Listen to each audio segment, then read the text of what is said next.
விக்னேஸ்வராய நம. மம குலதேவதாமணியப்ப சுவாமியே நம. பேரன்பு மிக்க குக்கு பக்தி மீடியா சேனல் நேயர்களுக்கு ஜோதிடர் முத்துச்சாமியின் இனிய அன்பு வணக்கங்கள்.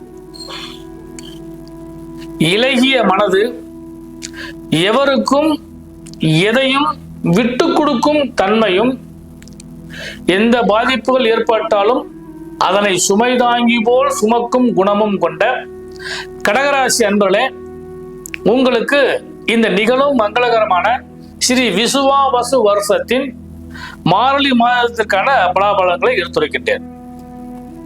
பொதுவாக பார்த்தீங்கன்னா இந்த மார்கழி மாசங்கிறது ரொம்ப விசேஷமான மாசம். ஏன்னா பகவத்கீதையில கிருஷ்ண பகவான் சொன்ன விஷயமே, மாதங்களில் நான் மார்கழியாக இருப்பேன் அப்படின்னு சொல்லி சொன்னாரு. அப்பேற்பட்ட ஒரு புனிதமான மாதம் இந்த மார்கழி மாதம். இந்த மார்கழி மாதத்துல விசேஷம் சொல்லி பார்க்கறப்ப பார்த்தீங்கன்னா, முதல்ல அனுமத் ஜெயந்தி வருகிறது, அடுத்து வைகுண்ட ஏகாதசி வருகிறது, ஆருத்ரா தரிசனம் வருகிறது. இந்த மார்கழி மாசத்துல தான் ஆங்கில வருட பிறப்பு 2026 பிறக்கிறது. இதெல்லாம் இந்த மாசத்துக்கான விசேஷமான நாட்கள். அதே மாதிரி இந்த மாசத்துல 6 சுபமுகூர்த்த நாட்கள் வருகிறது. நண்பர்களே, பொதுவாக கிரக அமைப்புகள் நமக்கு சாதகமாக இருந்தால் யோக பலனும் நிறைய கிடைக்கும்பாங்க. அந்த கணக்குப்படி பார்க்குறப்ப உங்கள் ராசியிலேயே குரு பகவான் அமர்ந்திருக்கின்றார். உங்கள் ராசிக்கு 5ஆம் இடத்துல சுக்கிர பகவானும் அவரோட புத பகவானும் அமர்ந்திருக்கிறார்கள். உங்கள் ராசிக்கு 2ஆம் இடத்துல கேது பகவான் அமர்ந்திருக்கின்றார். 6ஆம் இடத்துல சூரிய பகவானும் அவரோட செவ்வாய் பகவானும் அமர்ந்திருக்கிறார்கள். அட்டமஸ்தானத்துல வழக்கம் போல சரி பகவானும் அவரோட ராகு பகவானும் அமர்ந்திருக்கிறார்கள். இதுதான் இந்த மாசத்துக்கான கிரக அமைப்புகள். கிரக மாறுதல்கள் அப்படின்னு சொல்லி பார்க்கிறப்ப இந்த மாசம் 6ஆம் தேதி குரு பகவான் உங்கள் ராசியிலிருந்து உங்கள் ராசிக்கு 12ஆம் இடம் சொல்லக்கூடிய மிதுன ராசிக்கு செல்கின்றார். இந்த மாதம் 7ஆம் தேதி சுக்கிர பகவான் உங்கள் ராசிக்கு 6ஆம் இடம் சொல்லக்கூடிய தனுசு ராசிக்கு வருகிறார். 10ஆம் தேதி புத பகவானும் தனுசு ராசிக்கு போறார். இதுதான் கிரக மாறுதல்கள். சரி, இதனால நன்மைகள் கிடைக்குமா அப்படின்னு சொல்லி பார்க்குறப்ப முதல்ல யோகமே என்ன சொல்லி கேட்டீங்கன்னா, காசு பணம் பொன்பொருள் சேர்க்கை. இந்த காசு பணம் பொன்பொருள் சேர்க்கைக்கு அதிபதியான உங்கள் ராசிக்கு யோகம் கொடுக்கக்கூடிய சூரிய பகவானும் அவரோடு செவ்வாய் பகவானும் இணைந்து 6ஆம் இடம் சொல்லக்கூடிய மறைவு ஸ்தானத்துல மறைவது கொஞ்சம் பொருளாதாரத்தில் சிக்கலை உண்டு பண்ணும். தேவையில்லாத விஷயங்களில் தலையிடாதீர்கள், யாருக்கும் ஜாமீன் போடாதீங்க. அதே மாதிரி பார்த்தீங்கன்னா குடும்ப உறவுகளையும் கொஞ்சம் நிதானமான போக்க கடைபிடிங்க. ஏன்னா எந்த விஷயத்தை பொறுத்தளவுக்கும் பார்த்தீங்கன்னா உங்கள் தலையில தான் பொறுப்பு உழுகுறமா இருக்கும். அதனால இந்த மாசம் மட்டும் கொஞ்சம் நிதானமான போக்க கடைபிடிச்சு நடந்தீங்கன்னா உங்களுக்கு நல்ல யோகங்கள் கிடைக்கும். அடுத்து மிக முக்கியமான விஷயம் என்ன சொல்லி கேட்டீங்கன்னா, தொழில் வியாபாரத்தில் முன்பு இருந்த நிலையை தொடர்ந்தால் அதுவே நல்ல யோகத்தை கொடுக்கக்கூடிய வாய்ப்பு உண்டு. என்ன கேட்டீங்கன்னா, சிறு சிறு சுணக்கங்கள் ஏற்படும். அதுல இருந்து மீளக்கூடிய வாய்ப்புகள் கிடைக்குமா அப்படின்னு சொல்லி பாக்குறப்ப அது இன்னும் இந்த மாதம் கடந்ததால் அடுத்த மாசத்துல உங்களுக்கு நல்ல பலன்கள் நிறைய கிடைக்கிறதுக்கு வாய்ப்பு உண்டு. குடும்பத்தினர் புது தொழில்கள் செய்ய வேண்டாம். அதே மாதிரி உத்தியோகத்தில் இருக்கிறவங்களுக்கு பார்த்தீங்கன்னா பணிச்சுமைகள் அதிகரிக்கக்கூடிய அளவுக்கு வாய்ப்பு உண்டு. மேலதிகாரிகளை உங்களுக்கு தொல்லைகள் ஏற்படுறதுக்கான வாய்ப்பு உண்டு. விசேஷம் என்னன்னு கேட்டீங்கன்னா, இந்த மாதம் உங்களுக்கு சுப மங்களத்தை எதிர்பார்த்து காத்திருக்கக்கூடிய அனைத்து கடகராசி அன்பர்களுக்கும் சுப செய்திகளை எதிர்பார்க்கலாம். ஆனா சுப நிகழ்ச்சிகளை அடுத்த மாசம் வச்சுக்கோங்க. இந்த மாசம் அதற்கான எந்த ப்ரிப்பரேஷனும் தயவு செய்து வேண்டாம். ஏன்னா இந்த 6ல் அமர்ந்த கிரகங்கள் எல்லாமே 4 கிரகம் 6ஆம் இடத்துல அமர்றதுனால இது உங்களுக்கு சாதகமான பலனை தர்றதுக்கு போல சில நேரங்களில் காலவாரி கூட விட்டுரும். அதனால எந்த விஷயத்திலுமே இந்த மாசம் மட்டும் சற்று நிதானித்து எச்சரிக்கையுடன் செயல்பட்டீர்கள். ஆனால் இந்த மாதம் உங்களுக்கு நல்ல முடிவை நல்ல பலனை நிச்சயமாக கொடுக்கும். அடுத்து மாணவர்களுக்கு தான் முக்கியமாக சொல்லுவாங்க. ஏன்னா இந்த மாசத்துல பார்த்தீங்கன்னா எப்படி பார்த்தாலும் அரையாண்டு தேர்வு வரும். அதனால மாணவர்களே தயவு செய்து படிச்சதெல்லாம் மறக்கக்கூடிய அளவுக்கு வாய்ப்புகள் இருந்தாலுமே ஒரு தடவைக்கு 2 தடவை நீங்க திரும்ப திரும்ப திரும்ப ரிமைண்ட் பண்ணிட்டே இருங்க. அப்பதான் இந்த மாசம் உங்களுக்கு கடகராசி மாணவர்களுக்கு கொஞ்சம் சாதகமான பலன்கள் கிடைக்கிறதுக்கான வாய்ப்புகள் உண்டு. அது மிக முக்கியமான விஷயம் பார்த்தீங்கன்னா பெண்களுக்கு தான். கணவன் மனைவி உறவில் அந்யோன்யம் கிடைப்பதற்கான வாய்ப்பு உண்டு. அதே நேரத்தில் பொறுத்தவரைன்னா தேவையற்ற நபர்களின் குறுக்கீடுகளால் சில குழப்பங்கள் ஏற்படுறதுக்கு வாய்ப்புகள் உண்டு.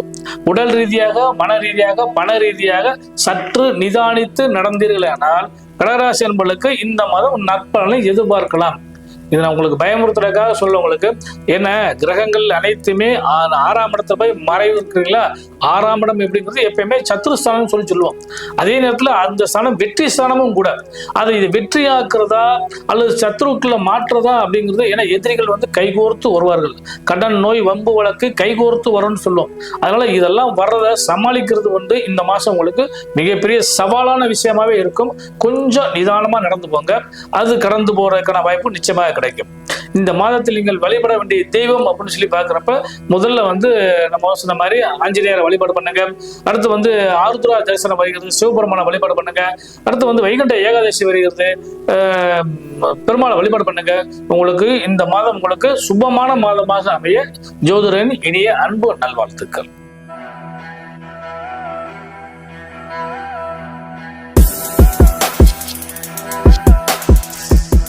வணக்கங்க. அடுத்து நீங்க கடக ராசியை பத்தி சொன்னீங்க.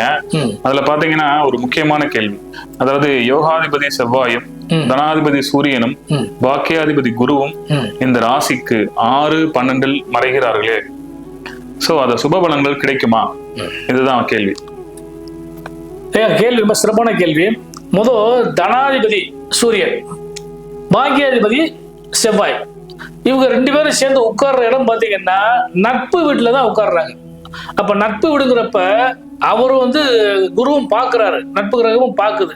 அதனால இந்த கடகராசிக்காரங்களுக்கு பிரச்சனைகள் வந்தாலும் சமாளிக்கக்கூடிய அளவுக்கு யோகம் உண்டு. காசு பணம் வர்றதுல எந்த மாற்று கருத்தும் இடமே கிடையாது. ஏன்னா பஞ்சமாதிபதி சொல்லக்கூடிய செவ்வாய் வந்து தெய்வ பலம்னு சொல்லி பேரு. அதே நேரத்துல 10ஆம் அதிபதிங்கிறது ஜீவனம்.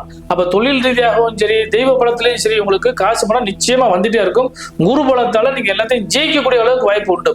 இந்த 6ஆம் இடம்னு சொல்லக்கூடிய அந்த இடத்துல ஏற்படுற சிக்கல் என்னன்னா, அது உங்களுடைய மனோ வலிமையும் உங்களுடைய செயல்பாடுகளின் திறமையும் பொறுத்த விஷயம்தான்.